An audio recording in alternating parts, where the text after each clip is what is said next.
আমরা ছোট ছোট কিছু ক্লিপস দেখে আসি। কারো স্টুপিড প্রম্পটের জন্য আজকে আমার এই অবস্থা। My son kicked me out.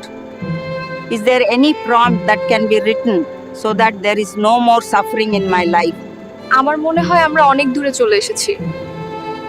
তাই মনে হয়। We don't have much time, do we? No, only 8 seconds. I don't know what will happen next. If only life wasn't a prompt. We did it! Yes, we hello জনগণ, আসসালামু আলাইকুম। আওয়াজুর বাংলাদেশ চ্যানেলের পক্ষ থেকে আমি স্বাধীন আছি আপনাদের সাথে। স্বাগত জানাচ্ছি আমাদের নিয়মিত আয়োজন জনতার আওয়াজ অনুষ্ঠানে। আজকে আমরা একটা যে বিষয়টা নিয়ে কথা বলবো সেটা হলো এআই, আর্টিফিশিয়াল ইন্টেলিজেন্স। আমরা অনেকেই জানি, আবার অনেকেই জানি না যে বিষয়টা কি। বিষয়টা হলো এমন একটা প্রসেস, যে প্রসেসে আমরা কোনো কিছু লিখে দিলে সেই লেখা অনুযায়ী ফটো তৈরি করা বা ভিডিও তৈরি করা। এটার আমরা যদি সূচনাটা দেখি, 2022 সালে সর্বপ্রথম চ্যাটজিপিটি এআই নিয়ে মার্কেটে আসে এবং তারা খুব ভালো সফলভাবে সেটাকে বিস্তার করতে সক্ষম হয়। সেটা প্রথম পর্যায়ে আমরা দেখেছি বিভিন্ন প্রকার অফিস ওয়ার্ক করে দিত, যেমন বিভিন্ন প্রকার লেখালেখির কাজগুলো করে দিত, ইনফরমেশন কালেকশনের কাজগুলো করে দিত। কিন্তু আজকের দিনে এসে ডে বাই ডে এটার এমন আপডেট এসেছে, সর্বশেষ যে আপডেটটা এসেছে সেটা হলো ভিউ 3, যেটা সম্ভবত গুগলের একটা এআই এর সর্বশেষ যে ভার্সনটা পেয়েছি সেই ভার্সনটা হলো ভিউ 3, যেটা হুবহু একদম same to same as a human being একটা একদম বাস্তবসম্মত মানুষের মতোই ভিডিও প্রোভাইড করতে পারে।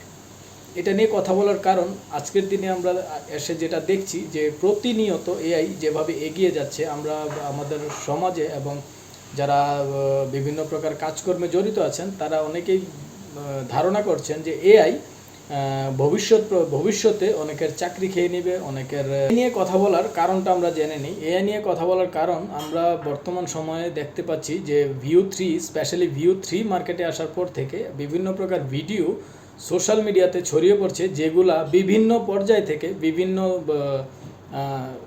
ফিল্ড থেকে ব্যবহার হচ্ছে, যেমন খেলাধুলা, যুদ্ধক্ষেত্র, রাজনীতি অথবা ব্যক্তিগত ভিডিও মেকিং, এমন এই সকল ফিল্ডে, প্রত্যেকটা ফিল্ডে ভিউ 3 তার বিস্তার লাভ করছে। এবং আমরা আজকাল দেখছি যে বিশেষ করে আমরা যদি শুধুমাত্র বাংলাদেশের প্রেক্ষাপট দেখি, বাংলাদেশের প্রেক্ষাপটে সামাজিক যোগাযোগ মাধ্যম খুললেই আমরা দেখি বিভিন্ন রাজনৈতিক দল বা দলের সমর্থকরা, কর্মী সমর্থকরা, তারা তাদের মনের মতো করে ভিডিও বানিয়ে, ভিডিও মেক করে এটা পাবলিকলি প্রচার করছে।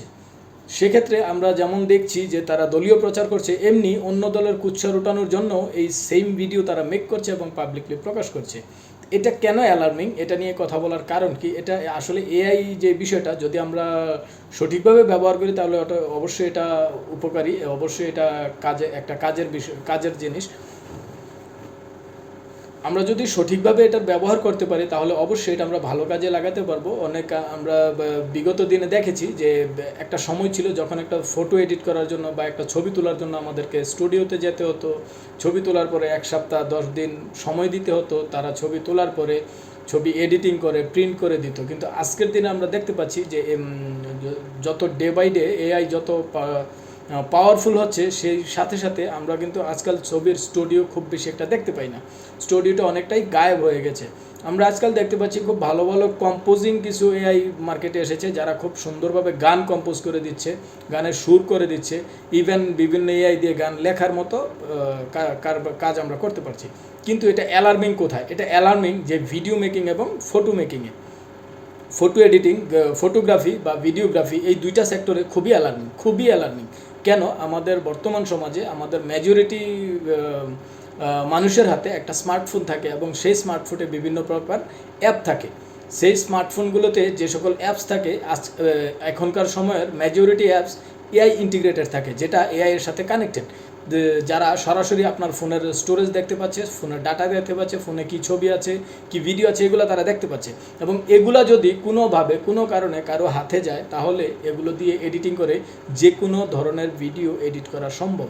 আমরা যদি খেয়াল করি, গত কিছু মনে হয় বছরখানেক আগেও একটা ভিডিও ভাইরাল হয়েছিল যে ইন্ডিয়ার একজন পপুলার অ্যাক্ট্রেস যিনি রেশমিকা মান্দানা, তার একটা ভিডিও ভাইরাল হয়েছিল। সেই ভিডিওটাতে তার ফেসটাকে ব্যবহার করে এমন একটা ভিডিও বানানো হয়েছিল যে ভিডিওটা আসলে খুবই বিশ্রী এবং খুব অসম্মানজনক। তার সম্মানহানি করার মতো একটা ভিডিও ভাইরাল হয়েছিল, যেটা নিয়ে সবশেষ জানা গিয়েছিল যে এটা এডিট করা। এখনকার দিনে ওই এডিটিংয়ে সেই সময়টাও লাগছে না, জাস্ট একটা ছবি থেকে যে কোনো ধরনের ভিডিও বানানো সম্ভব। যে কোনো মুহূর্তে আপনার একটা ছবি পারে একটা সম্পূর্ণ সিনেমা নির্মাণ করার মতো এআই বর্তমান মার্কেটে এসে গেছে।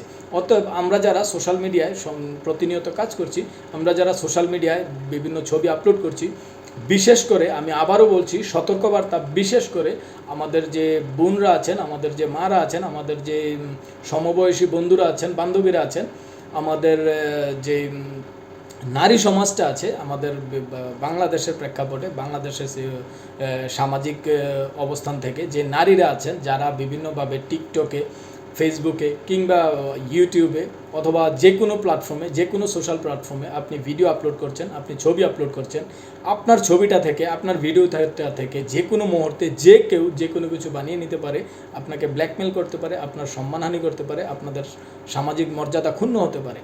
অতএব আমি আশা করব আজকের দিনে যারা সোশ্যাল মিডিয়াতে, আমরা সোশ্যাল মিডিয়া ব্যবহার করছি, বিভিন্ন প্রকার ছবি ভিডিও আপলোড দিচ্ছি, সেই ছবি ভিডিও আপলোড দেওয়ার আগে একদিনের জন্য ভেবে নেবেন, একবারের জন্য ভেবে নেবেন যে আসলে আমরা কি করছি আর এটা দিয়ে বর্তমানে কি করা সম্ভব। এই সাবধানতাটা যদি আমরা অবলম্বন করতে না পারি, তাহলে অদূর ভবিষ্যতে হয়তো 6 মাস পরেই দেখা যাবে এমন ধরনের ভিডিও পাবলিশড হচ্ছে যেই ভিডিওগুলা যে কারো সম্মানহানি করতে পারে, যে কাউকে সামাজিকভাবে হেয় প্রতিপন্ন করতে পারে।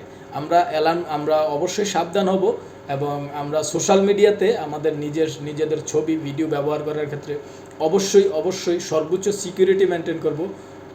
চেষ্টা করব যেন নিজেদের সোশ্যাল মিডিয়াতে নিজেদের ছবি ভিডিও ব্যবহার করা থেকে যতটুকু বিরত থাকা যায় সেই চেষ্টা করব। আমাদের সাথে থাকার জন্য ধন্যবাদ। আলোচনা ভালো লাগলে অবশ্যই একটা লাইক দিয়ে যাবেন, মন্তব্য করে যাবেন কেমন লাগলো। আসসালামু আলাইকুম।